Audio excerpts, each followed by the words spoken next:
In the world of business, we are taught that the customer is king. We are taught to serve them, to please them, to give them exactly what they want. But one man built an empire by doing the exact opposite. He insulted his buyers. He rejected them. This is the Ferrari Paradox, the story of how arrogance became a $50 billion strategy.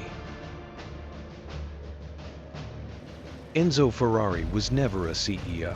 He was a racer, obsessed only with winning on Sunday. Selling road cars to the public was just a necessary evil, a way to fund his gasoline addiction. He despised his wealthy customers. He called them amateurs who didn't understand his machines. If they complained, the cars were too loud or uncomfortable, Enzo simply told them to walk. That arrogance created monsters. In the 1,960 seconds, Ferruccio Lamborghini was just a wealthy tractor mechanic. When he drove to the factory to complain about a faulty clutch on his Ferrari, Enzo refused to listen.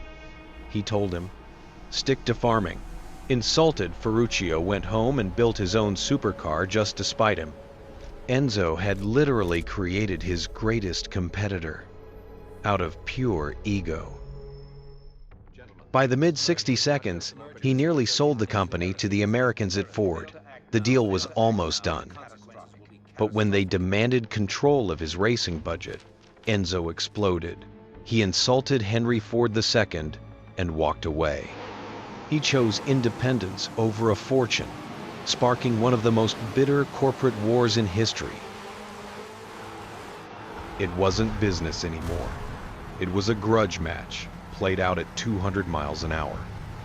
But pride is expensive. By 1969, Ferrari was spiritually rich, but financially drowning. He needed a savior. He found one in the Italian industrial giant Fiat. He sold half the company, but only on the condition that he kept total control of the racing division. The business was saved, but more importantly, the soul survived. Enzo died in 1988. Usually, when a founder passes, the company falters. But Ferrari did the opposite. The moment the old man was gone, the value skyrocketed. Collectors realized he wasn't making them anymore.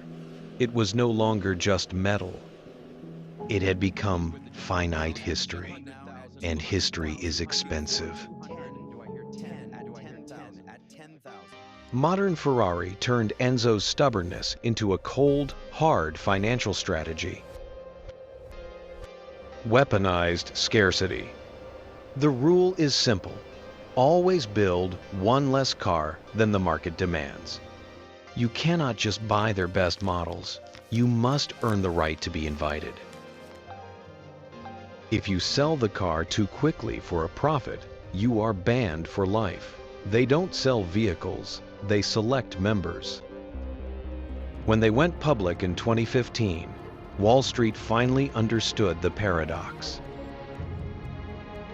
Ferrari isn't a car manufacturer. It is a European luxury fashion house. While Ford and GM fight for pennies on millions of units, Ferrari limits production deliberately. The result is the highest profit margins in the entire automotive industry. In a world desperate for your attention, there is an undeniable power in saying no. Enzo's arrogance wasn't a mistake. It was the secret ingredient. The customer isn't king. The legend is.